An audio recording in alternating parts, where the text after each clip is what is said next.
Cécile de Ménibus. Et s'il y a de la bourrasque dans notre ciel, cette table aujourd'hui, je pense que ce sera la tempête. En tout cas, on vous souhaite la bienvenue. On est ravis de vous accueillir en ce 30 janvier, pas du tout, décembre. Oui. Voilà, ça va bien, c'est bientôt fini hein, cette année. Oui, aïe, aïe. Donc on va essayer de la finir en beauté avec autour de cette table Philippe Bilger. Encore vous, Philippe Bilger, mais c'est bien. Mais grâce à vous, ma chère Cécile, je ne pouvais pas rêver des contradicteurs de plus haut niveau. Cette qualité, oui. Et notamment Françoise, que je retrouve avec beaucoup de plaisir. Absolument. Françoise Degois à côté de vous. Ça va, Françoise? Je suis tellement heureuse. Alors, je l'ai vu arriver dans le hall de la radio parce que vous savez que pour les gens qui ne savent pas, on est installé vraiment, c'est super chic ici chez nous. C'est très beau. Et alors, il y a un monsieur très élégant qui est arrivé avec son par-dessus, son chapeau, très chic, avec sa sacoche. T'as l'impression qu'il part un médecin. Non, qu'il part au palais de justice, tu vois, qui va mettre sa robe en loutre avec sa toque, etc. Tu vois. Et ben, ça m'a fait tellement plaisir de voir Philippe Bilger. Ce n'était que moi. Voilà, et c'était lui, et c'était déjà bien. Et c'était super. Et vous auriez dû croiser aussi Joseph Touvenel qui est avec nous, vice-président du Centre européen des travailleurs et ancien vice-président de la CFTC. Bonsoir. Bonsoir, je n'ai croisé personne. Dans les... Parce que, vous êtes je vais ressortir pour faire une nouvelle entrée. Avant, tu sais, vous n'êtes même pas un croisé, Joseph. Et notre chouchou aussi parmi les chouchous, Bruno Pomar qui est avec nous, ancien membre du RAID et maire de Belleflou. Bonsoir, monsieur Pomar. Tu peux me dire le maire, hein. Monsieur le maire. Monsieur le maire. Et je vois qu'il y a une très belle tablée. Oui. Avec les gens de gauche. Oui. Syndicalistes de gauche, c'est toujours de gauche. Non, c'est ça. Oui, Françoise, évidemment, de gauche aussi. Éternellement, Et définitivement. Philippe Bilger, plutôt à droite. Alors, non, mais Bruno Pomar, moi je sais pas, parce qu'il y a un truc qui va pas du tout. Pourquoi avez-vous enlevé votre magnifique doudoune? Je voudrais qu'on la voie à l'antenne, parce que franchement, j'ai failli. Alors, à la décharge aveugle. de Françoise, si vous voulez régler les couleurs de votre téléviseur, vous pouvez effectivement Je vais la aller remettre. chercher. Bref, les amis, cette petite attablée, on vous souhaite la bienvenue. Merci d'être avec nous. On ne sait pas si vous êtes en vacances ou encore au travail. En tout cas, c'est un bonheur de vous accueillir jusqu'à 20h. Allez, au sommaire de cette émission, c'était le souhait du président de la République.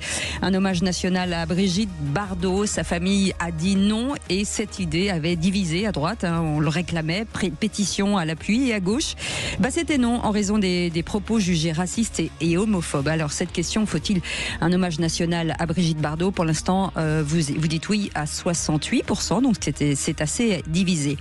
Et puis la question du soir, pour le réveillon, 90 000 policiers et gendarmes sont mobilisés, 10 000 rien qu'à Paris autour des grands objectifs. Et le ministre de l'Intérieur promet justement réactivité et fermeté. Il faut contenir les violences et éviter les débordements pour cette Saint-Sylvestre et qu'elle soit en sécurité. Craignez-vous des dégradations et des violences pour la Saint-Sylvestre? Pour l'instant, vous dites oui à 89%. En tout cas, on a envie de vous entendre. Ce numéro 0826 300 300 et c'est Aude qui nous accompagne jusqu'à 19h30. Les vraies voix Sud Radio. Sur la plage abandonnée, coquillages et crustacés. Ça donne envie de se déshabiller, vous trouvez pas? Non, je plaisante.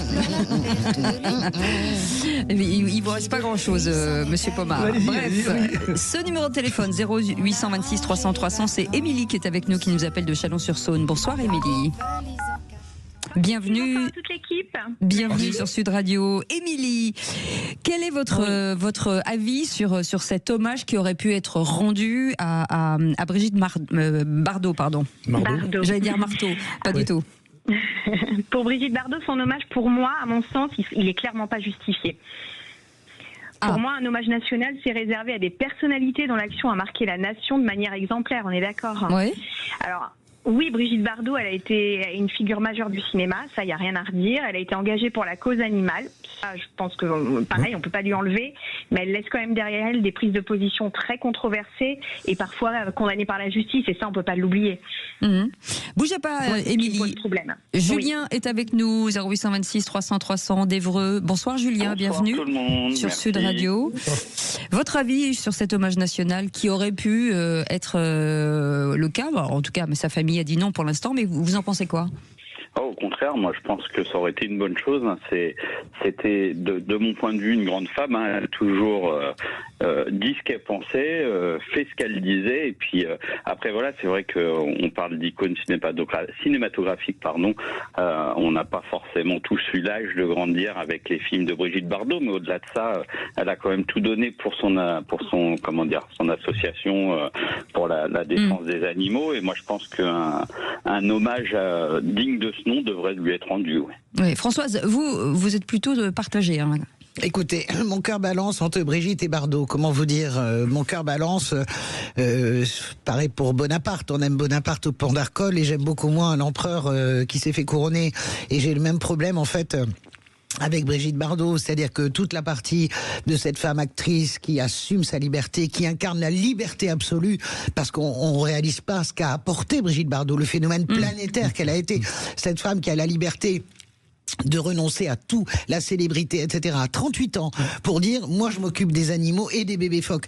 Ça, cette femme-là, j'ai envie de lui rendre un hommage national. Et puis, il y a la face B, j'ai bien aimé la une de Libé qui était très juste, qui était très respectueuse aussi. Il y a cette face B qui est, comme le disait notre auditrice, une femme qui est condamnée plusieurs fois pour incitation à la haine raciale. Alors on va dire c'est sa liberté, etc. La réalité, c'est que, est-ce qu'on fait un hommage national? Eh bien, moi je crois que non, et je pense que la famille a eu raison. Je ne sais pas si elle anticipe Brigitte Bardot, mais je crois que Brigitte Bardot trouvait ça aussi tout à fait grotesque, quoi. Je vois Philippe dans mon champ de vision qui dodeline. Oui, mais je ne suis pas complètement opposé à ce que vient de dire Françoise. Un hommage national, s'il était décidé, n'aurait rigoureusement rien de choquant pour elle. Mais d'abord, comme l'a rappelé Françoise, elle aurait détesté cet hommage officiel. Et d'ailleurs, sa famille a d'une certaine manière, confirmer post-mortem le propos. Votre intuition. Alors, vous dites non en réaction vis-à-vis d'elle. Mais en revanche, Cécile, si il est possible d'ajouter un mot, j'aurais été assez partisan d'un hommage populaire comme un député l'a formulé, parce que ça n'a rien d'obligatoire, ça n'a rien d'officiel. Oui, les Français viennent spontanément, librement rendre hommage à quelqu'un qui a porté haut l'honneur de la France. Joseph Touvenel. Mais l'hommage national, c'est l'hommage populaire, c'est tout ce qui compte. C'est les fleurs, les bougies, les gens qui s'expriment, qui disent l'admiration pour Brigitte Bardot. S'il y avait eu quelque chose d'organisé, d'abord organisé par qui? National, avec Emmanuel Macron, celui à qui elle écrivait en 2023 je vous adresse tout mon mépris.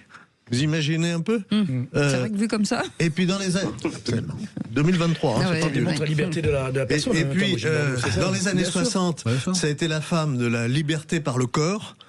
Et dans les années aujourd'hui, c'est la femme de la liberté de la parole. Alors les bourgeois des années 60, tout à fait enfermés, poussiéreux, avaient du mal à le supporter.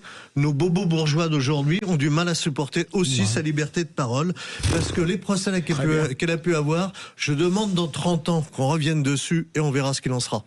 Oui, je trouve que tu es excessif en disant les procès qu'elle a eu. On retient que Brigitte Bardot, l'icône nationale mondiale même de la beauté, du cinéma, parce qu'effectivement elle fait fonctionner aussi le cinéma, ça veut dire derrière du business et tout ce qu'on peut imaginer, mais en même temps, comme l'a dit Philippe Bilger, pourquoi pas un hommage national?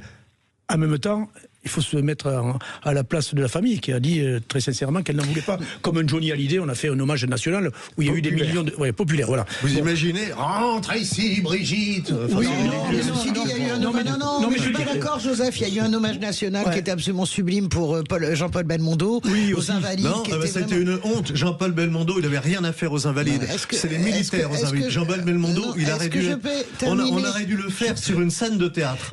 Ça aurait été lui rendre hommage. Oui, c'est pas une honte. Ce que je veux dire, une honte, il ne faut pas le dire comme ça. C'est ce que je pense, je le dis comme ça. D'accord, après, balayer d'un revers de la main, là, moi j'ai détesté le procès, là, le procès fait par toute la droite et l'extrême droite sur la gauche qui salue pas Brigitte Bardot. Bien sûr que si, toute la gauche salue Brigitte Bardot. C'est pas vrai, l'humain a fait une une. Non, il n'y a que LFI comme d'habitude. Mais ça n'est pas vrai, vous regardez tous les élus, etc.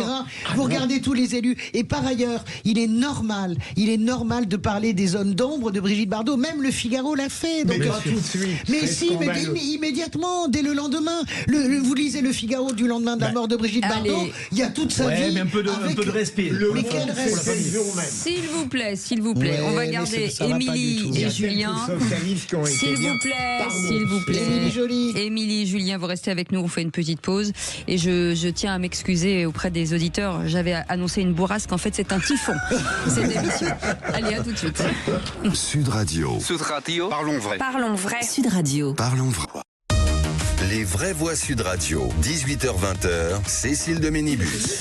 Et attention, je préviens autour de cette table, nous sommes à l'antenne.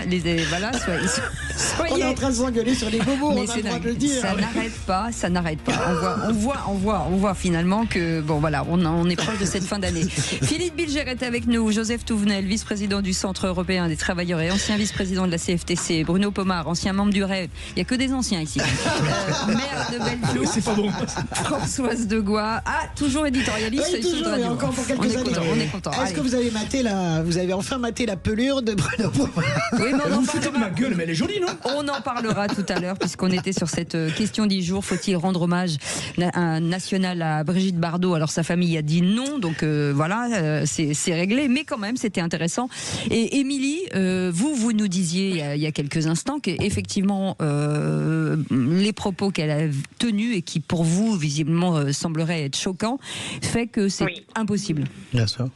Ah mais tout à fait. Pour moi, c'est juste, je peux pas imaginer ça en fait, sachant que quand même il y a eu de nombreuses personnalités importantes, que ce soit scientifiques, intellectuelles ou humanitaires, qui n'ont jamais eu d'hommage national. Il faut quand même pas l'oublier.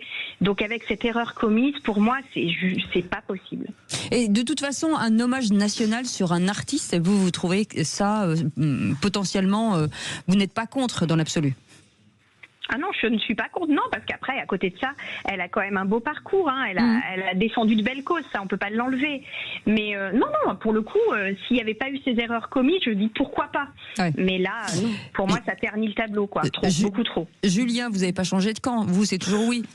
Non, oui, toujours. Après, le terme, je l'avais pas forcément. Je pense que l'hommage populaire sera tout aussi digne qu'un hommage national, puisque les gens en sentant concernés viendront supporter, enfin pas supporter, mais en tout cas accompagner la famille dans ce deuil. Oui. Philippe Bilger, c'est bien plus adapté, oui. Ce que vous disiez hors antenne, qu'on va rappeler à l'antenne, vous disiez que si vous aviez été procureur, enfin vous aviez été en tout cas à ce procès de Brigitte Bardot, comment vous auriez traité le sujet? À l'époque, on me qualifiait de spécialiste du droit de la presse. J'aurais été ministère public, je ne suis pas sûr que j'aurais requis la condamnation pour certains des renvois de Brigitte Bardot. Mais pour répondre rapidement à Émilie, que pèsent des condamnations dans une délinquance tout à fait spéciale, celle de la liberté d'expression, où les analyses sont fluctuantes par rapport à l'immense irradiation de Brigitte Bardot, et sur le plan artistique et sur le plan de la liberté citoyenne. Françoise Degois. Je ne suis pas d'accord et je m'en étonne, mon cher Philippe Bilger, parce que vous savez à quel point vous êtes une sorte de phare pour moi en ce qui concerne la justice, car je trouve que pour un homme plutôt largement... mais plutôt largement de droite, je pense que vous avez une vision toujours très juste de la justice et vous la défendez au moment où elle est tout le temps attaquée. Et que vous passiez ce que dit Brigitte Bardot pour de la liberté d'expression, alors que c'est un délit d'opinion. C'est un délit, le racisme. Qu'on fait caractériser, ma chère écoutez, Françoise. quand c'est caractérisé, les propos qu'a eu Brigitte Bardot, les propos même qu'elle a eu sur les homosexuels, etc. Évidemment que c'est quelqu'un qui, à un moment donné, c'est pas un problème de woke ou de bobo, c'est qu'à un moment donné, on est dans un progrès et que ça gêne ou pas. On ne peut plus tout dire. Eh ben oui, c'est vrai. On ne peut plus imiter des noirs. On ne peut plus raconter n'importe quoi sur les minorités. Et on sanctionne qui on veut. Mais non, mais c'est un délit. Et donc elle est condamnée pour ça. Elle est condamnée pour ça. Et c'est normal. Françoise, quand tu vois les gens de gauche, d'extrême gauche plutôt, et de quoi tu avec parles tout ce qui déverse, non, mais ils sont jamais condamnés, eux. Non, mais qu'est-ce que tu racontes? Bien sûr qu'ils sont condamnés. Mais non. Toute la clique des LFistes, ils sont jamais condamnés. Ils disent des atrocités toute la journée. Non, ce qui m'intéresse sur une personnalité, c'est sa réalité. Alors effectivement, le racisme, on est tous d'accord, est un délit. C'est condamnable et ça doit être condamné. Maintenant, quand on est Brigitte Bardot, peut-être que si elle avait employé le terme d'islamisme, parce que c'est ce qu'elle visait, elle n'aurait pas été condamnée. Et je regarde ses actes. Quand Joséphine Baker, cherchait du fric pour toute sa famille de toutes les couleurs. Qui a bougé? Qui a financé? Bardot, Qui l'a fait? Brigitte Bardot. Oui, c'est vrai. Son avocat, c'était dans ses amis, dans ses proches. Et alors? Il y a de nombreux homosexuels. Et alors? Et ben moi, ce qui m'intéresse, entre le pipeau et les actes, je préfère les actes. Je suis désolé, Joseph, c'est comme... ça me fait penser. Non, ça montre la complexité des êtres. D'accord. Et la complexité des êtres, ça nous ramène à l'humain, et ça, c'est bien. Joseph, je suis d'accord sur la complexité. Tu aurais pu aussi citer le fait que l'OAS, elle a refusé de payer l'OAS et que son avocat, c'était Robert Badinter. Je suis d'accord sur la complexité. Ben voilà. Mais les faits sont têtus. À plusieurs reprises, elle a été condamnée pour cela. Et donc, à ce titre-là, je te dis, moi, je suis partagé. Mais à ce titre-là, non, et ben non. Mais moi, j'entends pas l'avocat général. L'avocat général, il a tort parce que c'est pas un délit d'opinion, c'est un délit pur. Je connais sa tête, il est pas content là. Je sais. Mais ma chère Françoise, vous répétez que le racisme est un délit. Il y a une délinquance de presse, mais le problème n'est pas là. Est-ce que l'infraction était constituée ou non dans l'analyse du droit de la presse? C'est d'ailleurs la différence par rapport à la délinquance ordinaire. Je suis d'accord. Il y a des analyses extrêmement volatiles. D'accord. Mais vous auriez pas requis, vous auriez pas. Eh ben d'accord, mais c'est très bien. Mais moi j'aurais requis, même si je suis pas procureur. Voilà, je suis désolé de vous le dire. Quand on a parce que vous placez au plus haut comme moi la liberté d'expression. Je ne suis pas d'accord avec vous, Philippe. Quand on est Brigitte Bardot, justement, d'où parle-t-on? Moi, j'ai adoré la liberté de Brigitte Bardot. Je le redis. J'ai adoré que cette femme soit capable de faire un bras d'honneur à tout le star system et pas simplement français, mondial, en disant je ne suis refusé d'aller aux États-Unis, par exemple. Je ne suis plus cette femme-là. Quand son biographe, par exemple, écrit quelque chose sur elle, lui montre le projet de couverture qu'il a avec une photo. Elle regarde cette photo, elle dit vous ne pouvez pas mettre ça en couverture. Pourquoi? Parce que cette femme-là n'existe plus. Cette liberté-là, je la porte au plus haut point, je la sacralise. Mais la suite, non. Mais moi, j'aime beaucoup aussi l'autre liberté. Et oui, voilà, comme ça c'est réglé. Je suis pas sûr qu'on puisse découper la liberté d'une personne en rondelles. Bah si, elle s'est elle-même découpée en rondelles parce que elle a elle-même effacé ses propres traces. Je suis désolé, Joseph. Elle a elle-même effacé ses propres traces. Elle a elle-même effacé la Brigitte Bardot d'avant 38 ans. Elle le dit elle-même. Donc écoute, qu'est-ce que tu veux? Moi, la star l'emporte sur tout le reste. La star l'emporte sur tout le reste. Voilà, ce sera la phrase de fin. Vous voulez la retenir, s'il vous plaît? Oui, mais c'est une synthèse qui oublie une partie du propos. Mais au-delà c'est un policier qui vous le dit. Au-delà de ce que dénonce François, c'est pour ça que je dis la star dépasse tout ça. Eh ben non, merci beaucoup, Émilie. Émilie, vous allez faire quoi demain soir? On va rester en famille, on va passer la nouvelle année entre nous, ça va être très sympa. D'accord. Et vous, Julien? Eh ben, tout pareil, en famille, mais prêt à intervenir au boulot puisque je suis d'astreinte, donc voilà. Astreinte de quoi? D'intervention, sécurité sur le lieu où je travaille. Bien, bravo. Je m'attendais à une invitation, venez chez nous. Rien, que dalle, même pas. En tout cas, on vous souhaite de très belles fêtes de fin d'année. Merci beaucoup, Émilie. Merci beaucoup, Julien. Merci. À très bientôt et passez de très belles fêtes de fin d'année. Et tout de suite, et si vous étiez ministre? Les vraies voix Sud Radio, si j'étais ministre. Qu'est-ce que je vais devenir? Je suis ministre, je ne sais rien faire. Oui, ça on sait. Et si vous étiez ministre de la cohésion sociale? Et c'est Yann qui est avec nous de Bayonne. Monsieur le ministre, bonsoir. Bonsoir et merci de m'accueillir pour parler d'un sujet beaucoup plus intéressant que le précédent. Ah bon, d'accord. Oh la vache. J'adore. C'est lui, Allez, dégagez. Il est rentré dans le rôle direct. Monsieur le ministre, quelle serait votre première idée peut-être ou première proposition? Alors moi, je voudrais renforcer la cohésion sociale à partir de 3 axes. D'accord. Déjà, le premier, garantir l'égalité des chances réellement. D'accord. C'est-à-dire qu'aujourd'hui, plus aucun enfant ne doit avoir son avenir déterminé par son lieu de naissance. Et je parle pas seulement des quartiers dans lesquels moi j'interviens dans mon vrai métier de directeur de centre social, mais que ce soit en milieu rural, dans n'importe quel milieu, renforcer déjà le rôle de l'éducation, de la famille, de l'école. Voilà, ça c'est le premier bouclier à mettre en place. Ensuite, peut-être que ça va faire réagir, mais renforcer aussi notre côté laïcité et avec un cadre ferme mais intelligent dans l'action. Voilà, avec une liberté pour pouvoir protéger notre cadre commun. D'accord. Et le dernier point, et c'est le plus important, parce que quand on parle de cohésion sociale, on parle forcément d'évolution et de garantir cette cohésion sociale sur le long terme, c'est de redonner une place à la jeunesse.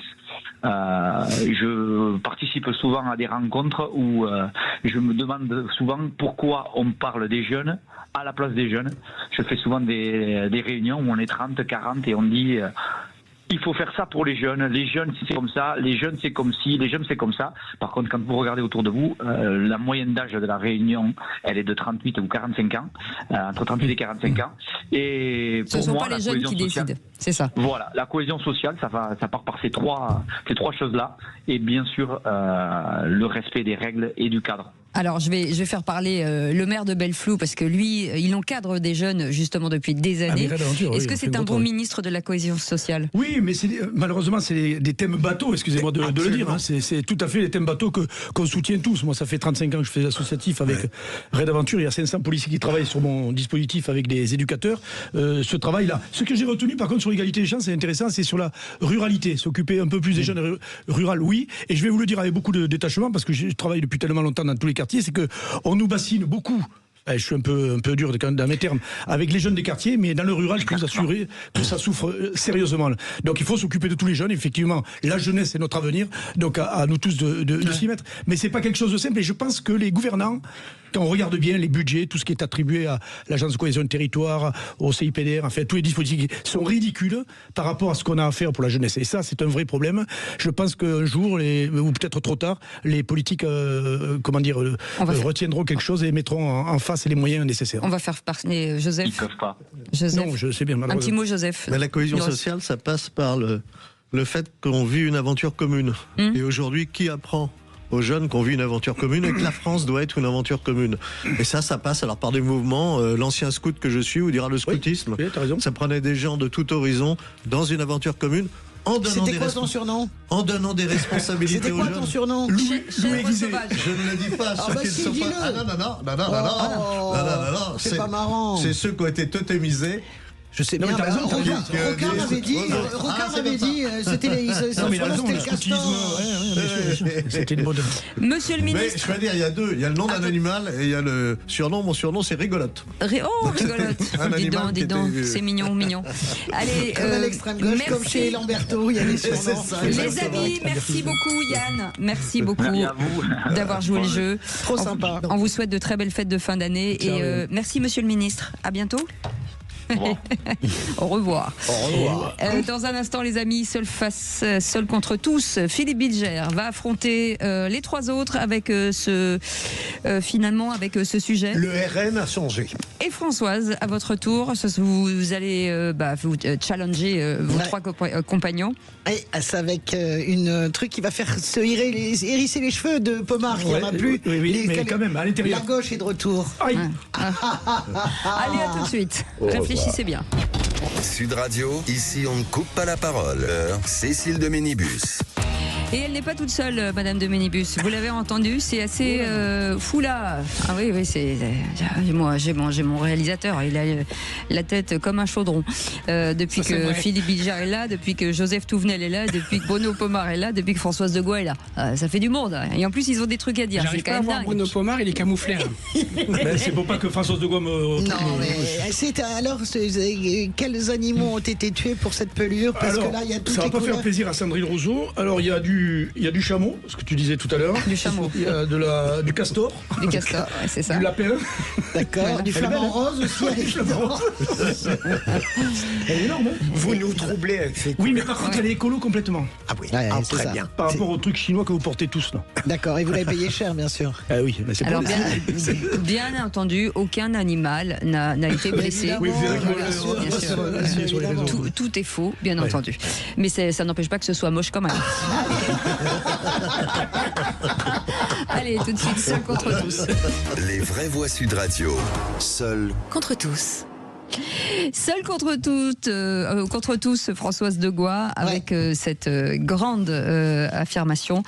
La gauche n'est pas morte. Absolument pas. La gauche, d'abord, elle l'a déjà montré. La gauche, alors il est de bon ton, effectivement, de parler de ses divisions. Enfin, vous savez, les divisions de la gauche, c'est vieux comme le Congrès de Tours, c'est même vieux comme avant. J'ai retrouvé l'autre jour, pendant les vacances, je m'amusais à lire les peignés que se mettaient Jules Guesde et Jean Jaurès, c'est-à-dire deux courants du Parti socialiste. C'était tout à fait exceptionnel. Donc la gauche, elle débat. La gauche est de retour. J'appelle la gauche, c'est-à-dire la gauche sociale écologique.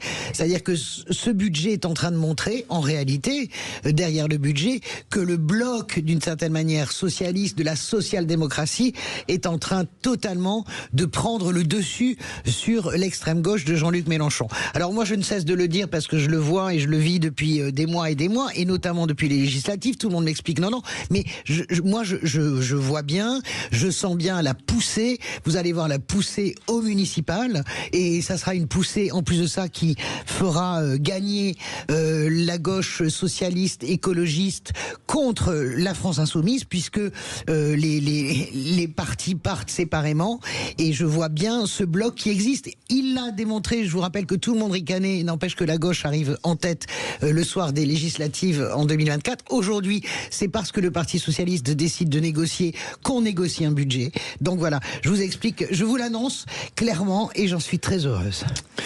Même si vous rendez confortable votre argumentation en éliminant de la gauche, l'extrême gauche et LFI, le reste est tout de même, ma chère Françoise, un peu dur à avaler, si vous me permettez l'expression. Vous invoquez de glorieux ancêtres, mais par rapport aux socialistes d'aujourd'hui, mais c'est accablant. Pourquoi ? Comment pouvez-vous une seconde comparer le malheureux Olivier Faure, Marine Tondelier, Jules Guesde, Jean Jaurès? Alors ça, c'est le premier point. Deuxième point. Ça, c'est des ricanements faciles, c'est très facile, vous savez. Deuxième point, mais c'est les événements qui font les êtres humains. Comment pouvez-vous parler d'une politique du Parti socialiste qui a donné l'impression de revivre un tout petit peu à cause de compromis honteux où il a retrouvé les chemins d'une politique qu'on croyait disparue? Quel compromis honteux? La France insoumise. Mais de quoi vous parlez? Les compromis honteux sur le budget, vous voulez dire? Les tractations, Françoise. Mais c'est pas des tractations. Non, mais même avant, Philippe Bilger a raison, même avant, rappelle-toi juste les législatives, les compromis que vous avez fait avec la France insoumise. Faure a sauvé son poste, évidemment, grâce à la France insoumise. Et là, tu penses... Mais tu as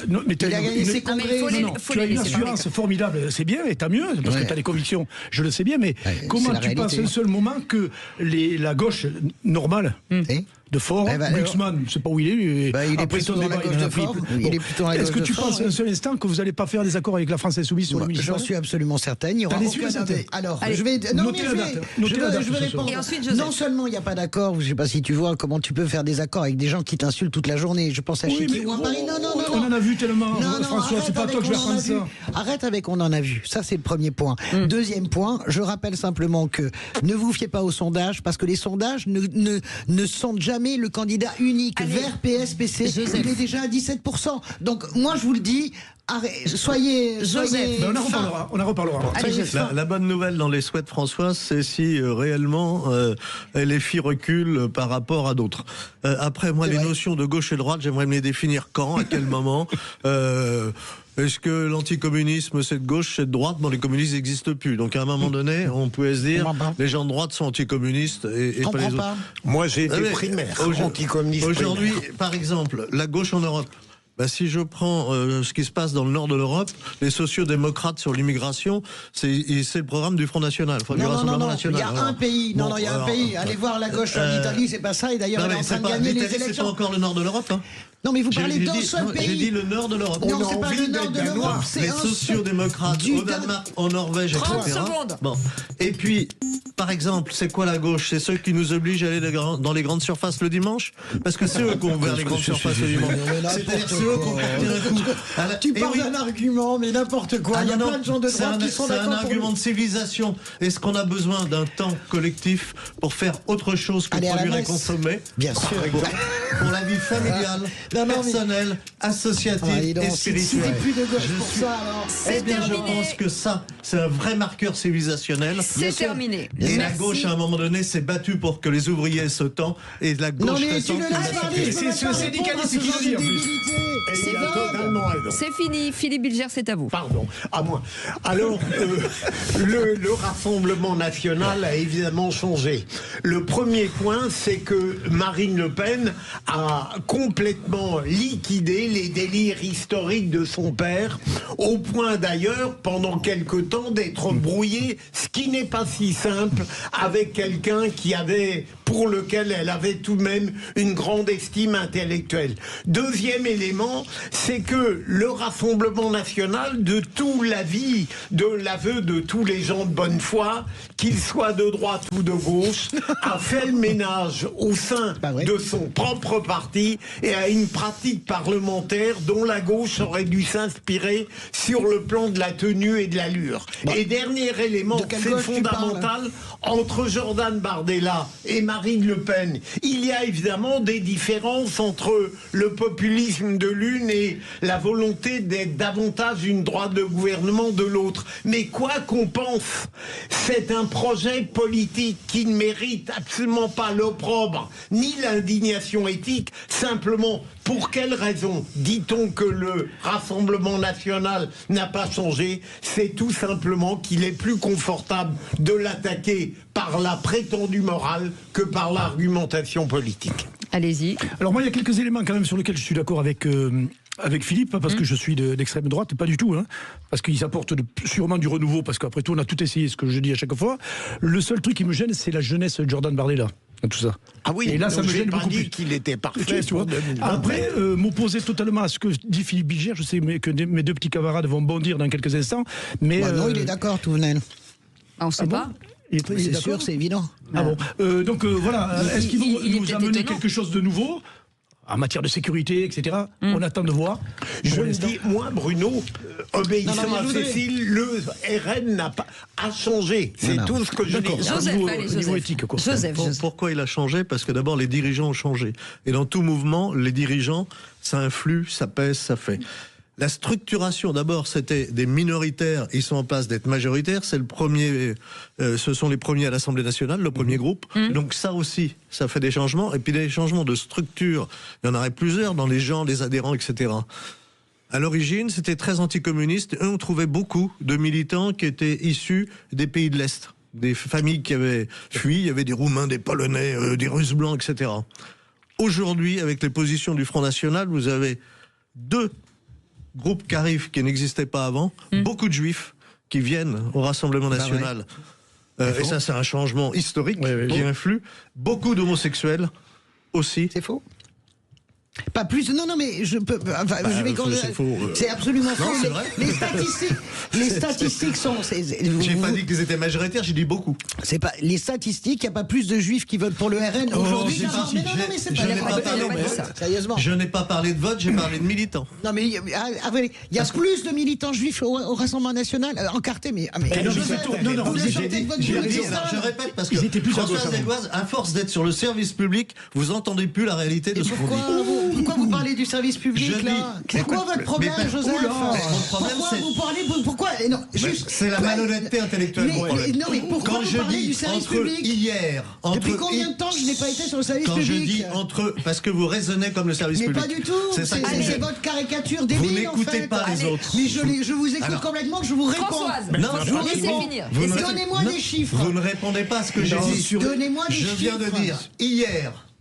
Au sein du Front National, il y avait tous les anticommunistes, etc. Vous êtes en train de dire qu'il y a beaucoup plus de juifs. Il y a une population qui remplace avec beaucoup d'adhérents juifs qui n'étaient pas là hier. Alors, il se trouve que moi... C'est du café de commerce, c'est quoi? Mais non, c'est une réalité que tout le monde sait, que tout le monde connaît. Joseph, c'est normal, ils se sont tournés vers le RN, tu sais pourquoi? Je vous explique. Parce que le RN les protège, malgré ce qu'on disait.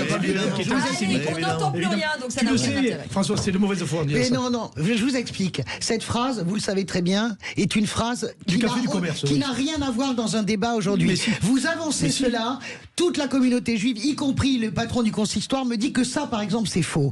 Mais par exemple, mais c'est la réalité. Vous êtes dans les fichiers. L'argument Joseph, tout le monde sait. Eh bien non, tout le monde ne sait pas. Et moi, je vais vous expliquer pourquoi le Rassemblement national n'a pas changé. Vous avez fini, c'est votre argument. Je vais vous expliquer. Non, mais je veux dire, vous niez la réalité. C'est pas même pour ça que vous êtes de gauche. En fait, le problème de la gauche, c'est de refuser par idéologie de voir la réalité. Françoise a ses sondages et nous on a les nôtres. Je vois pas lesquels. Vos sondages au doigt mouillé. Tu le sais. Non, je le sais pas. Tu ne peux pas dire. Il y a des mauvaises foi. Non, vous ne pouvez pas dire, je le sais. Vous ne pouvez pas. Mais dis-moi, donne-moi tes chiffres. Des articles comme toi, j'en ai pas gagné. Non, vous savez quoi, on va arrêter. J'ai peut-être moins l'esprit de synthèse que toi, mais je peux t'assurer que c'est la vérité. Ça n'est pas vrai. On pense que, on croit que. Non, mais Françoise, argumentez s'il vous plaît. Alors moi, j'argumente pour dire que pourquoi le Rassemblement national n'a absolument pas changé. D'abord, il n'a pas du tout changé dans sa structure. C'est faux. Il n'a pas changé, par exemple, dans sa structure de fonctionnement. Ce sont toujours les mêmes équipes qui sont. Je ne vais pas vous ressortir inlassablement Frédéric Chatillon. Mais arrêtez, je vais finir. Oui, le fonctionnement de l'équipe derrière Marine Le Pen est exactement le même.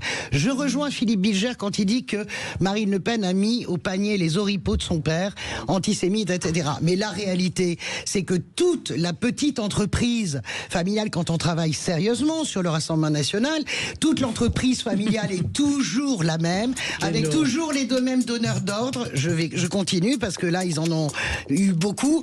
Ça, c'est le premier point. Deuxième point, la préférence nationale est toujours ce qui sous-tend le Rassemblement national. C'est-à-dire que, donc en cela, c'est tout à fait l'extrême droite. Troisièmement, le vernis de la gauche sociale qu'a pu porter Marine Le Pen, c'est terminé. Jordan Bardella marche exactement dans les pas de Jean-Marie Le Pen sur une extrême droite libérale que tu retrouves en Hongrie et que tu retrouves également en Italie. Donc voilà, je t'explique pourquoi le Rassemblement national peut se mettre des jolis costumes, n'a pas changé ni dans sa façon de penser, ni de fonctionner à l'intérieur. Alors c'est votre... Je viens d'apprendre que De Gaulle était d'extrême droite, puisque De Gaulle était pour la préférence nationale. Ouais. Oui, il a déjà dit la préférence nationale. Bien sûr, il a dit ça. Et surtout, il y a de la préférence nationale dans la politique de l'État elle-même. La préférence nationale ne consiste pas à virer les allocations familiales, ne consiste pas à virer les étrangers, ne consiste pas à virer les immigrés, ça ne c'est bien ça. Où est-ce que vous avez entendu ça? Regardez toutes les lois sociales, regardez tout. Regardez sur la... Elle a une force de persuasion qui est exceptionnelle. C'est parce que je suis pas d'accord avec vous. Oui, maman. Voilà, merci. Non, maman, pas maman. Allez, Michel. Vous restez avec nous. Je vais les mettre au coin, vous inquiétez pas. J'adore. Faut un plus dans un instant. On va revenir sur Patrick Sébastien qui lance lui un mouvement baptisé. Ça suffit, c'est ce que j'ai envie de vous dire. Allez, à tout de suite. Toute la famille Sud Radio vous souhaite de belles fêtes de fin d'année. Et Vraie Voix Sud Radio, 18h-20h, Cécile de Minibus. Qu'est-ce qu'elle est bruyante cette émission, c'est pas possible. Il a enlevé sa pelure. Il foutait de ma gueule. Les amis, autour de cette table, Philippe Bilger est avec nous, Joseph Touvenel, Bruno Pomar, Françoise Degois, vous aussi au 0826 300 300 parce que cette émission est faite pour vous et par vous aussi et on aimerait bien vous entendre et c'est vrai que dans le brouhaha, c'est pas facile d'émerger. On pouvait limiter les minutes à Madame Degois, ça serait bien. Et vous avez rendu compte, vous vous rendez compte combien de temps vous avez parlé là, les mâles alpha sur le Rassemblement national. Ça y est. Est-ce que vous pouvez me respecter? Oui. Oui, mais non, mais la façon qu'elle nous parle là, c'est les mâles alpha. On se tait. Allez tout de suite, l'info en plus.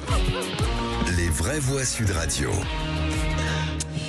Et le colis renvoyé, service client défaillant et au final, le renoncement coûte très très cher, Magid.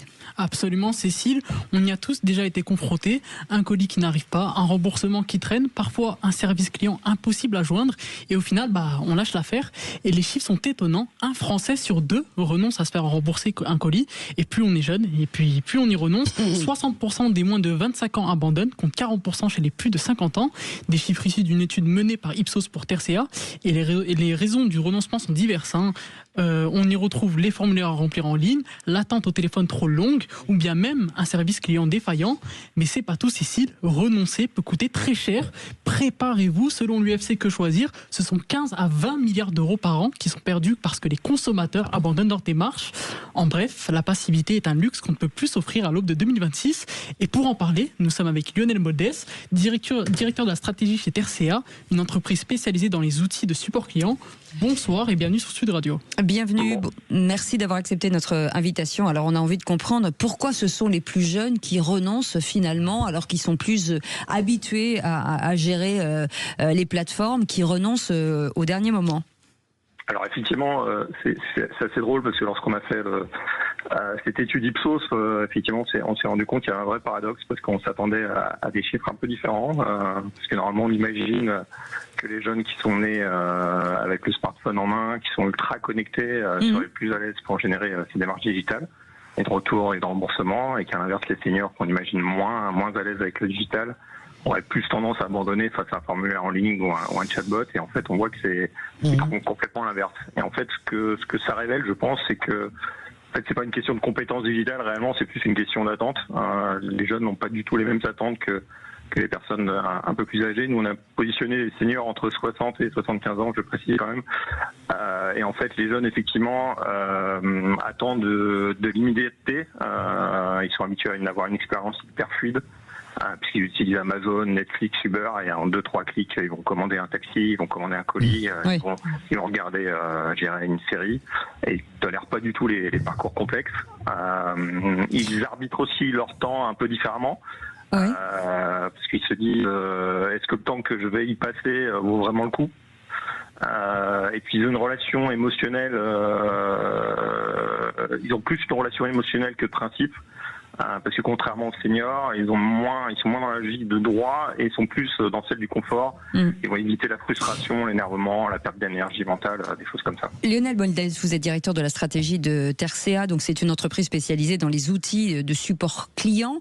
Si on fait ce constat de dire que entre 15 et 20 milliards d'euros aujourd'hui, c'est quand même, on parle de pouvoir d'achat des Français, est-ce que c'est pas un petit peu fait exprès, j'ai l'impression, parce que comment on peut jusqu'ici se rendre compte qu'effectivement il y a plein de gens qui rament depuis des années et des années, et on a tous eu ce problème. Comment ne pas régler ce souci?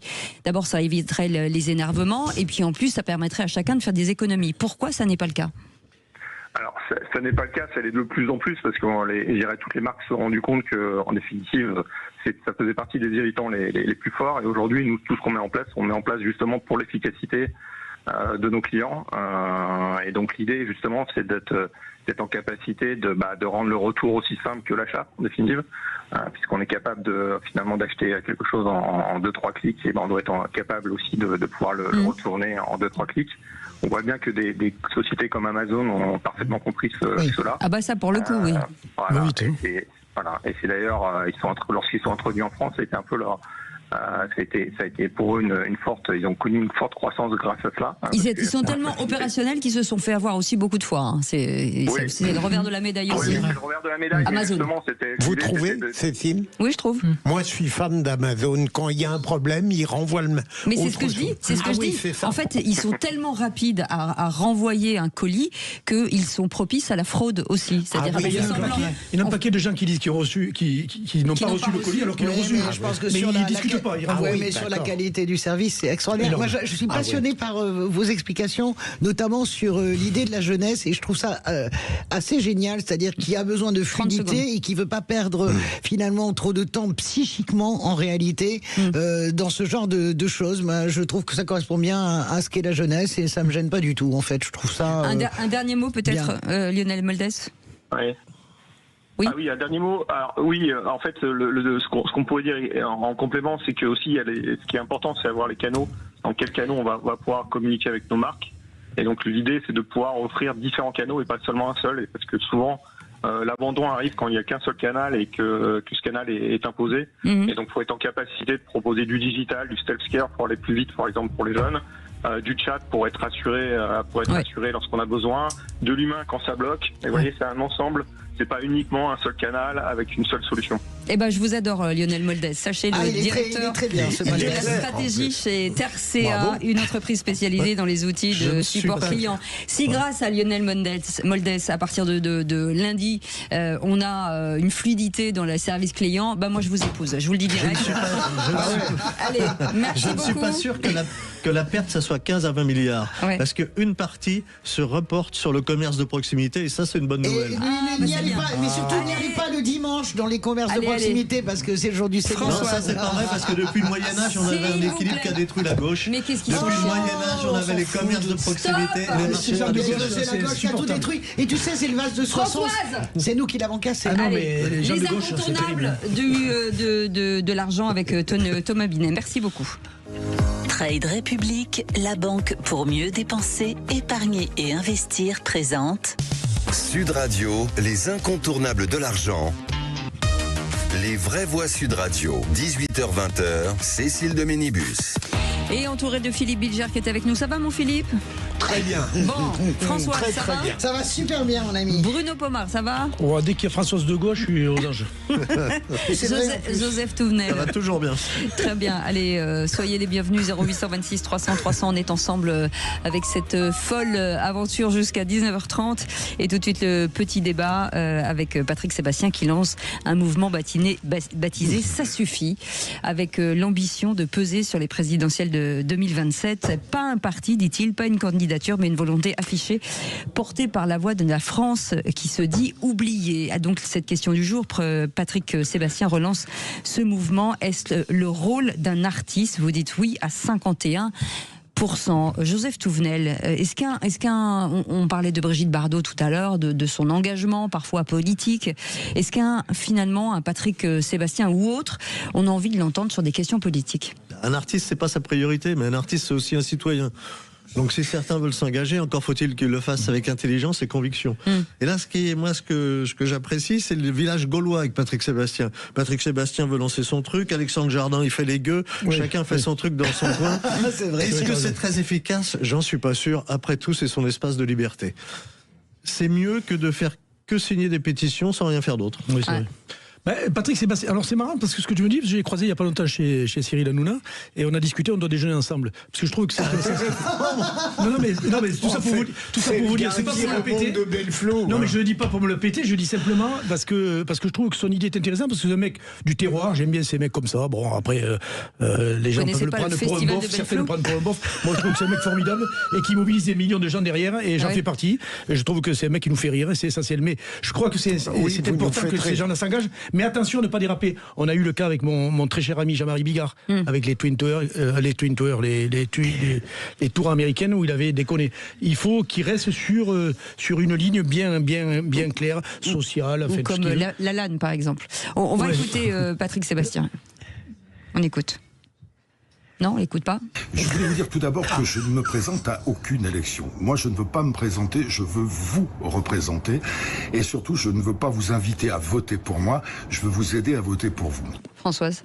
Moi, je rejoins tout à fait Joseph sur l'idée que les artistes, ils sont pas découpables en morceaux. Il y a des gens, honnêtement, quand Coluche s'engage pour les Restos du Cœur, c'est juste extraordinaire. Il ouvre son carnet d'adresses, la première levée de... C'est pas politique. Mais c'est politique au sens de la vivacité, mais ça n'est pas politique. Quand quelqu'un que j'adore, Josiane Balasco, elle est très constante sur son engagement. Son engagement, elle, c'est le logement. Josiane Balasco, elle fait pas que signer des pétitions, justement. Oui, elle est dans le combat. Elle a toujours été auprès du DAL en hiver, etc., pour le logement. Donc, ça me gêne pas. Moi, je suis pour la liberté. Vous savez, on a le droit de tout penser dans ce pays. C'est pour ça qu'on est une immense démocratie. Ça va des Lamberto à l'extrême droite la plus crasse. Ça me va très bien. On finance, on doit tout financer. Toutes les presses doivent être financées. Toutes les idées peuvent être débattues. Et en fait, tous les artistes ont le droit de faire ce qu'ils ont envie de faire. En fait, en réalité, ça me gêne pas. Hein.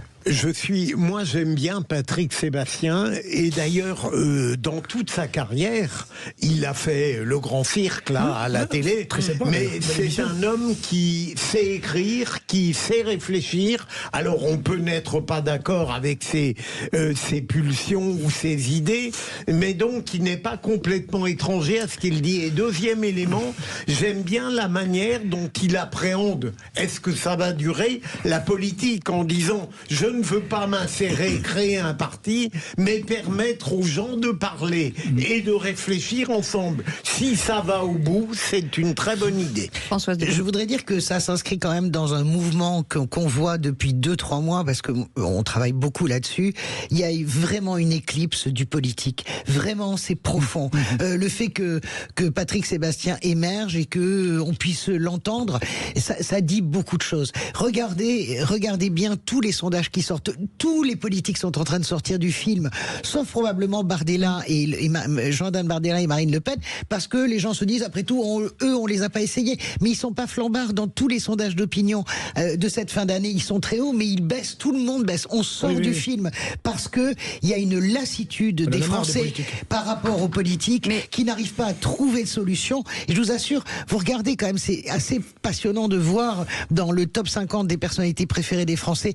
Objectivement, il y a Marine Le Pen et Jordan Bardella pour les raisons qu'on a dites, parce qu'on les a jamais essayés. Finalement, ils n'ont pas pu décevoir encore. Mais tout le reste, il y a vraiment cette éclipse-là. Et les politiques devraient vraiment réagir. Pour sa carrière, à lui, parce que forcément, quand vous vous engagez politiquement, même si vous êtes là pour recevoir la parole de l'autre, ça vous engage. Donc d'une manière ou d'une autre. Mais il s'en fout. Et il a 72, 73 ans. Et puis il s'en fout. Il l'a dit d'ailleurs. Il a fait sa carrière. C'est un mec qui est assis confortablement. Mais il a envie de s'engager comme des années qu'il fait ça. Oui, je le vois comme un véritable engagement citoyen. Parce que c'est un mec. Moi, j'ai discuté longuement avec lui. Tu sens qu'il cherche pas la gloire. Il a. C'est un mec qui est suivi par des millions de gens. C'est un engagement civique. Oui, mais il y a un engagement aussi. Il y a une frustration aussi de la part de Patrick Sébastien. Tu crois ? Pas de l'aigreur, parce que j'aime pas cette expression que je trouve très péjorative. Mais il y a quelque chose de très déçu chez Patrick Sébastien. Il y a quelque chose qui très violent. Il a été très violent. Il a été éjecté de façon très violente. Et pour sa carrière, dire je vais vous donner la parole, c'est quand même pas négatif. Hein. Non. Oui, donc il a beaucoup de gens qui l'apprécient à juste titre. Oui, il prend pas un risque considérable pour sa carrière, vu son âge. Et la démarche, c'est beaucoup plus difficile quelqu'un qui s'engage réellement en politique et qui va aller devant les lecteurs. Oui, mais enfin, on a conscience. Comme le disait François, on a une qualité de politique qui est nulle, mais archi nulle. La confiance dans le politique. Non, c'est nul. Non, c'est pas nul. Ils ne valent pas les ancêtres dont parlait. Non, mais il y a une éclipse. Mais ça n'est pas du politique. Du politique global. Et encore, il faudrait. Ah si, regardez l'élément. On s'arrêterait là sur ce. Voilà, ça sera méritait de discuter plus longtemps d'ailleurs sur ce sujet. Non, mais c'est un vrai truc. Pourquoi les Français n'ont plus confiance dans leurs hommes et leurs femmes politiques à des degrés jamais vus? Il faut se poser la question. Et pourtant, à la veille du 31 décembre, on va parler de sécurité, bien entendu, avec cette question. Craignez-vous des dégradations et des violences pour la Saint-Sylvestre? Pour l'instant, vous dites oui à 89%. On va en parler dans un instant. Soyez les bienvenus au 0826 300 300 et c'est Aude qui vous attend. À tout de suite. Sud Radio. Sud Radio. Parlons vrai. Parlons vrai. Sud Radio. Parlons vrai.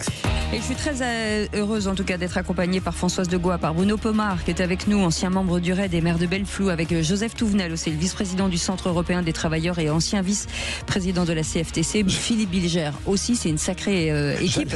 J'allais dire un sacré plateau. Vous alliez dire quoi? Imiter Sacha Guitry à propos de Bruno, pour une fois il est raide. J'ai pas de culture Guitry, mais c'est quoi exactement? Mais vous avez compris. Expliquez-moi. C'était Yvonne Printemps qui. Écoutez, c'était Yvonne Printemps qui parlait comme ça. Vous savez quoi? Bon, revenons à la sécurité, c'est plus. Bruno, vous savez quoi? Quand vous serez adulte, on vous expliquera. Allez, soyez les bienvenus. Tout de suite, la question du soir. D'après nos informations, 1457 véhicules précisément ont brûlé durant la nuit de la Saint-Sylvestre. Plus de 50 véhicules incendiés, des abribus et des cabines téléphoniques détruites. Lors du réveillon du 31 décembre, une douzaine de voitures avaient été enflammées. 9 véhicules incendiés la nuit dernière. Le bilan des violences urbaines s'alourdit. Le total, c'est 1193 véhicules incendiés, dont 344 par propagation. Et donc, et cette année, 90 000 forces de l'ordre seront donc mobilisées, dont 10 000 rien qu'à Paris. Le ministre de l'Intérieur promet réactivité et fermeté. Alors, je me tourne vers vous, forcément, Bruno Pomar. S'il y a un spécialiste à cette table, c'est bien moi. Mais il a déjà beaucoup parlé. Oui, mais bon, si on le fait pas parler à ce moment-là. Merci. On va l'approuver, bien sûr. Merci. Bien sûr. Eh bien, on vous écoute. Bien, vous l'avez dit, Cécile, 90 000 fonctionnaires politiques. Non, mais je pense que la bonne méthode, c'est celle que veut mettre en place Laurent Nunez, que je respecte beaucoup parce que on le critique là, parce que maintenant il est devenu un peu plus homme politique qu'il ne l'était avant. Parce que je l'aime pas comme ministre. Moi, je l'aime beaucoup. Moi. Ah, ben on va y revenir alors. Ça, c'est un autre sujet. Mais parce qu'il aime Retailleau, c'est tout. Ah oui, excusez-moi. Enfin, tu comprends. Attendez, vous savez quoi? Bougez pas. Il y a Antoine qui est avec nous au 0826 300 300. Je vais si vous permettez que je fasse passer les auditeurs avant vous, parce qu'ils sont beaucoup plus sympathiques. Antoine, bonjour. Bonsoir, pardon. Bonjour Cécile, bonjour. Bienvenue, merci en tout cas de mettre un peu de douceur dans ce monde de brutes. C'est ça, les brutes épaisses. Antoine, quel est votre avis sur ce 31 décembre ? Alors moi j'ai déjà travaillé pendant la nuit de la Saint-Sylvestre, je suis chauffeur de taxi et personnellement je n'ai jamais eu de soucis, au contraire les gens sont en général joyeux, sont vraiment bien. T'as mieux. Ah bah c'est bien. Vous bossez où? Mais à quelle heure? Vous êtes à Grenoble et pourtant Grenoble n'est pas connu comme un endroit calme. Hein. Oui, c'est pas très calme. Ouais. C'est ça. Mais après, en général, en début de soirée, quand ils n'ont pas trop bu, c'est bien l'ambiance. Après, effectivement, ils commencent un peu à être malades un peu en voiture, mais j'ai jamais eu ma voiture dégradée, d'accord. T'as mieux. Mais vous êtes allé les chercher dans des endroits où c'était un peu genre au village olympique, par exemple. Dans des endroits compliqués. Mais je pouvais les récupérer en soirée, dans des bars, etc. Ouais. Donc pour vous, ça devrait bien se passer, même à Grenoble. Enfin, je dis même à Grenoble, comme si c'était. Souci, c'est pas la première fois que je travaille le soir de la Saint-Sylvestre. Normalement, il n'y a pas de souci. J'aime bien parce que dans votre fiche, c'est marqué des gens qui vomissent dans ma voiture. Donc déjà. Ça nous est déjà arrivé. On lève le taxi le soir. Ça c'est. Mais une petite question qui n'a rien à voir avec le débat. On est d'accord que c'est eux qui ramassent, non? Pour le vomi. Franchement, ils sont des fois dans des états, vaut mieux pas, non, c'est pire en fait. Ouais. Mais moi, je mettrais dehors à coup de pied, moi. Mais non, je plaisante. J'imagine Cécile taxi, c'est quelqu'un qui vomit dans sa caisse. Alors, déjà, vous rentrez avec des patins dans ma voiture, déjà, première des choses. Non, mais c'était très intéressant ce que disait Bruno tout à l'heure par rapport aux mortiers d'artifice. Et moi, je suis assez d'accord. Alors, pourtant, je suis une gauchiste. Oui, ça, on sait. Oui, mais j'apprécie beaucoup Laurent Nunez. Je trouve, bien sûr, je l'ai toujours apprécié, même à la préfecture de police. Oui, parce que en plus, il remplaçait là une vraie brute épaisse, le préfet allemand, qui a vraiment, ça a été un désastre la gestion des Gilets jaunes. Et j'aime beaucoup Nunez. Je trouve que c'est vraiment un grand commis de l'État. Il est solide, il est très solide. Tout sort de lui. Et je comprends que comme Philippe second, il est très bon, mais pas comme premier. Il a la nostalgie de Bruno Retailleau, je le comprends très bien. Il a deux nostalgies dans la vie, Philippe Bilger, c'est Gabriel Attal et Retailleau. Tu parlais des mortiers. Les mortiers d'artifice, pour parler de tout ce qui est préventif, parce qu'il y a un travail qui est fait en amont par les services de renseignement et autres. Et il y a beaucoup d'interceptions de l'étranger, parce que ça vient souvent de Pologne et des pays de l'Est, pour les fameux mortiers. Et on en chope des dizaines de milliers parfois. C'est un truc de fou. Ah ben oui, c'est un truc de fou. Incroyable. Ouais. Alors il y en a qui passent, évidemment. La chose parce qu'on ne trouve pas de mortier en France, moi je n'y connais rien. Non, c'est interdit. Ils sont interdits maintenant. C'est interdit. Il y en a. Tu peux l'avoir, mais c'est interdit la vente. Tu peux pas les acheter. Par Internet. Oui, par Internet. Il suffit d'aller sur Internet et hop. Oui, mais t'as pas les gros trucs, parce que Pharos est dessus aussi, il bloque tous les réseaux. Mon sentiment, c'est quand même, je sais pas si c'est une erreur, mais j'ai pas étudié le truc, mais mon sentiment est quand même que ça va mieux depuis quelques années. Moi, j'ai des souvenirs de la Saint-Sylvestre qui était quasiment apocalyptique. Là, j'ai l'impression. Ou alors, est-ce que c'est nous qui nous habituons? C'était en 2025, c'était relativement calme. Non, mais elle a raison. En même temps, l'Erix et compagnie, c'est verrouillé. Pourquoi? Parce qu'on a appris des Jeux Olympiques qu'a géré Nunez avec des 45 000 forces de l'ordre présents rien que sur les sites. Et le fait de saturer le terrain, moi je le dis depuis toujours, les militaires en plus avec le plan Sentinelle renforcé, c'est essentiel. C'est-à-dire, quand tu vois un flic tous les 10 mètres, déjà, t'as pas trop envie de déconner. Tout au moins ceux qui viennent pour ça. Ils sont interceptés tout de suite parce que le ministre a donné des consignes et les préfets aussi. Et c'est la meilleure des choses, intervenir tout de suite, sortir les mecs, et puis au moins ça évite. Mais c'est tout de même anormal qu'on considère comme une tradition acceptable le nombre de voitures qui brûlent. Mais comment tu. Mais je me demande, justement, vous êtes le spécialiste. Mais justement, réellement. Oui, mais les réponses exactes sur ce sujet, la sécurité, c'est pas une science exacte. Ce que je dis à chaque fois. On nous dit, mais on met plus de policiers, mais il y a de la délinquance, On semble le tolérer. C'est ça qui me gêne. On le tolère pas. Je pense pas que les autorités le tolèrent. Je pense que les dommages physiques et corporels sont prioritaires par rapport aux voitures. Après, ils ont mis en place depuis le 23 décembre, si je ne m'abuse, tout doucement, un protocole. Ils ont organisé au fur et à mesure les choses. Et je pense qu'ils se sont nourris pour cette année énormément des Jeux Olympiques, parce que les Jeux Olympiques, c'était quand même une réussite en matière de sécurité. C'était extraordinaire. Toutes les femmes ont dit, on n'a jamais été aussi légère. C'était un bonheur. C'était un bonheur, les Jeux Olympiques. Si on avait pas la cérémonie d'ouverture qui a été une catastrophe. Mais ça n'a rien à voir avec la police. Si on n'avait pas autant de décérébrés, eh bien le ministre de l'Intérieur aurait autorisé par exemple le concert sur les Champs-Élysées. Compte tenu du contexte sécuritaire et terroriste. Merci beaucoup Antoine. On a interdit. Voilà, le concert. Et c'est con parce que ça pénalise tous les gens qui ont envie de s'amuser. Mais c'est des questions de sécurité, c'est prioritaire. De quoi vous dites? Le concert sur les Champs-Élysées. Qui est le ministre. Non, c'est pas vrai. Tu peux pas venir sur les Champs-Élysées faire le concert. Non, il n'y a pas de concert, mais il y avait un concert qui a été enregistré Oui, d'accord, mais le concert qu'il voulait faire avec 2 millions de personnes sur les Champs-Élysées. Il n'y a jamais eu de concert organisé. Non, il voulait. Non, il ne voulait pas. Non. En février, avec Laurent Nunez, qui était encore préfet de police, et la maire de Paris, ont décidé qu'ils allaient enregistrer un concert sur la place, pas de Trocadéro, non, pas du tout. En face de. Mais pas du tout.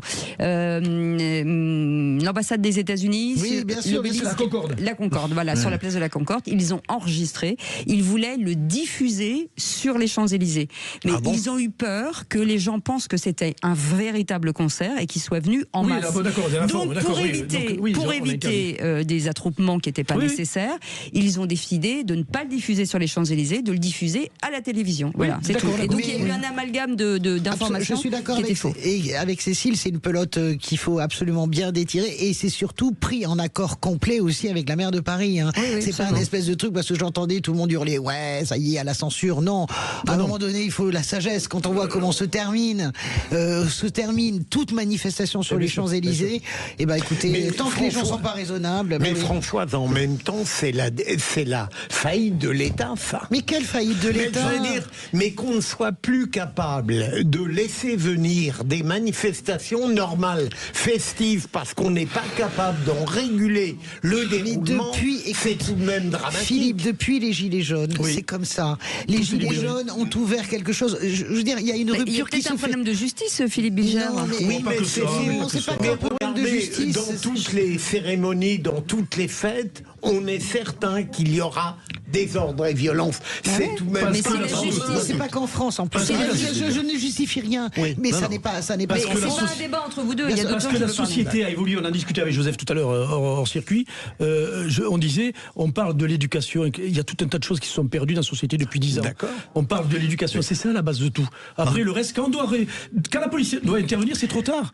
On est en réaction à des faits. Donc, parlons, travaillons sur l'éducation, sur la prévention, etc. Ça prendra du temps. Mais en même temps, c'est pour ça qu'on a du bordel partout maintenant. Parce que il faut reconnaître que les forces de sécurité travaillent toujours sur le retour d'expérience. C'est sans doute pour ça qu'il y a une baisse, ou en tout cas ça a cessé de s'élever, parce qu'ils travaillent énormément sur le retour d'expérience, et on peut leur dire merci, que ce soit les policiers, les gendarmes, les pompiers, les personnels de santé, les hôpitaux, etc. Tous ceux qui sont mobilisés. Qui font un travail formidable pendant les événements. Ça fait énormément de monde qui est mobilisé. Malheureusement, évidemment, il y aura quelques tarés qui brûleront des voitures, etc. Mais vous êtes pas d'accord, Philippe Bilger, que pour aider les policiers, il faut qu'une justice soit à la hauteur sûr. Mais bon, quand vous pillez un magasin et qu'on vous laisse dehors, moi je suis après, c'est définir la responsabilité. Il le sait très bien. Bien avant, Cécile, c'est-à-dire il faut pouvoir identifier véritablement ceux qui ont. On a les images. Donc mais non, ils sont en groupe. Et après, au niveau de responsabilité collective, la preuve individuelle est difficile à rapporter. L'individualisation de la peine, c'est et on pensait que Philippe Bilger aurait réglé le problème lorsqu'il était procureur général. Moi, j'aurais changé l'état de droit. Non, mais vous savez. Alors moi, je vais vous dire, je suis peut-être un peu radical, mais Madame Tepdur, je vais vous dire, moi, dans un magasin avec des gens dedans, je ferme le magasin, je prends tout le monde et voilà, et tout le monde prend. C'est-à-dire que quand vous avez vu des images où vous voyez des gens à l'intérieur du magasin en train de piquer, vous fermez le magasin, voilà, et on identifie tout le monde. Voilà, terminé. Au revoir, merci. Non, mais c'est pas. Je suis désolé. Même si vous n'avez rien dans les mains, vous n'avez rien à faire. Heureusement qu'on est dans un état de droit, parce que le malheureux ou la malheureuse qui est là par hasard dans le magasin à ce moment-là, elle craque. Ah, parce qu'il y a quelqu'un qui est de par hasard dans le magasin. Qu'on vient de casser, en fait. Non, mais pas. On voit très bien quand il y a des attroupements, etc. Moi, j'ai fait suffisamment de manifestations pour savoir que je vois très bien la difficulté d'arrêter les casseurs qui sont là, mais Joseph, de les repérer, de les appeler, mais en même temps, à côté, il y a ceux qui passent, etc., qui peuvent être pris par... Ça pose un vrai problème. Le discernement pour la police est très compliqué. Joseph, vous n'avez pas été un casseur. Non, mais le discernement... Non, mais il était... Non, mais moi, je suis d'accord avec ce que dit Joseph sur la difficulté, le discernement. Alors, toi, t'en as fait beaucoup comme syndicaliste, Joseph. Moi, j'en ai fait beaucoup vraiment comme militante. Véritablement, quand on voit à un moment donné la manifestation, la façon dont elle part, je me demande même comment... C'est pas ce que je dis. Je dis, le magasin est fermé, il est cassé, et les gens qui sont dans le magasin, c'est dans ce cas de figure, oui. Voilà, uniquement ça. Mais attention, si tu veux, au coup de filet où tu as l'impression que tu prends que des casseurs, alors qu'en fait tu ramasses d'autres types. C'est plus la même chose. D'autres types de personnes. Est-ce que ce que je dis est clair ou pas? Oui, dans un magasin cassé. C'est tout ce que j'ai dit. Oui, mais après il y a des commandements qui sont faits par les autorités, par la salle de commandement. On ne peut pas cerner totalement un magasin parce qu'il y a tellement de bordel partout. On l'a vu sur les Champs-Élysées quand il y avait l'affaire. Je pense que ce qui s'est passé avec les Gilets jaunes a été vraiment une grande rupture, véritablement. Les Gilets jaunes, les Champs-Élysées sont devenus un objectif. Oui, mais c'est de là que vient l'impunité, en fait. C'est que ces gens-là qui ont payé pendant que d'autres bossent, je comprends que les gens en est assez. Et moi, je parlais des Gilets jaunes, la façon dont ça a été géré, la façon dont ça s'est passé avec les manifestants est absolument inacceptable dans un pays. C'est pour ça, d'ailleurs, qu'on est tous soulagés quand Nunez a remplacé Allemand à la préfecture de police de Paris, parce que la façon dont les ordres ont été donnés et par le ministre de l'Intérieur de l'époque, Christophe Castaner, c'était épouvantable. Vous vous souvenez qu'on a passé un an à commenter les types éborgnés, etc. C'était infernal, en fait. C'était infernal. Et c'était infernal aussi pour les policiers qui se retrouvent, en fait, ils se retrouvent finalement face à des gens qui leur ressemblent. Et je pense que les policiers ne peuvent pas tout. Et moi, je trouve ça très bien qu'on ferme les Champs-Élysées tant qu'à un moment donné, on n'a pas la certitude que ça va pas dégénérer. Moi, ça ne me révolte pas, Philippe, contrairement à vous. Non, mais parce que vous acceptez que l'ordre soit battu en brèche. Non, j'accepte pas. Au contraire, je trouve que l'ordre est, est respecté. Je pense que si vous prenez le risque... Non, c'est une démission. C'est une démission. Mais j'admets que c'est difficile, voire impossible. Mais ce qui me gêne, c'est qu'on a intégré la philosophie de l'impuissance. Je ne crois pas. Je pense qu'on a... C'est une forme de sagesse. Et bien là, les Champs-Élysées sont ouverts. À ce moment-là, on fait comme... À partir de 19h. Eh bien, donc les Champs-Élysées sont ouverts, il n'y a pas de concert. Donc non seulement c'est ouvert, mais les magasins pourront ouvrir à 19h sur les Champs-Élysées. Et ça me va très bien. Et ensuite, ils seront évacués. Et il y a un périmètre de sécurité, donc les gens sont palpés, sont regardés, pour que les gens sur les Champs-Élysées soient en parfaite, en tout cas, sécurité. Donc, on est d'accord que là, il n'y a pas de démission de l'état de droit. Non, mais c'est la limite de la démocratie, en fait. C'est une sorte de renoncement quand même. C'est-à-dire parce qu'on accepte d'être dans une société, on va faire une zone fermée où on va vous palmer à l'entrée pour faire quelque chose d'absolument normal, de pouvoir sortir le soir. Joseph, on ne peut pas tout avoir. Excusez-moi, Joseph. C'est un événement exceptionnel quand même, le 31. Non seulement c'est un événement exceptionnel, je rappelle que toutes les sociétés occidentales, depuis 10 ans, se font massacrer à tour de rôle par des types avec des ceintures à explosifs ou des camions, etc. Donc on ne peut pas faire comme s'il ne s'était rien passé, on ne peut pas faire comme si, depuis le 11 septembre 2001, le monde n'avait pas basculé dans autre chose, on ne peut pas faire comme si la France n'avait pas basculé dans autre chose. Merci beaucoup les amis, merci. La tranquillité, ça n'existe plus. En tout cas, Philippe Bilger, merci beaucoup. Joseph Touvenel, merci beaucoup. Bruno Pomar, merci beaucoup. Françoise Degois, merci beaucoup. Merci, je vous souhaite de très belles fêtes de fin d'année. C'était un plaisir de vous avoir tout au long de cette année. Merci 1000 fois. Et puis prenez soin de vous parce que on a besoin de vous à partir de janvier. En tout cas, pas tous. Non, je plaisante. Elle est géniale, on l'adore. Est-ce que vous nous aimez autant qu'on vous aime? Écoutez, non mais j'aime tous les gens à Sud Radio, et c'est vrai qu'on en parlait il y a quelques temps en disant forcément il y a un truc on sent bien. Voilà, on se sent bien. Philippe David, il y a une équipe qui est extrêmement soudée et je les aime d'amour aussi. Allez, vous restez avec nous dans un instant. On va parler emploi, on va parler hôtellerie et restauration, de sites de loisirs, et vous montrer qu'il y a des métiers passionnants en tout cas dans ces secteurs d'activité. On en parle dans un instant. À tout de suite. Sud Radio. Parlons vrai. Parlons vrai. Sud Radio. Parlons vrai.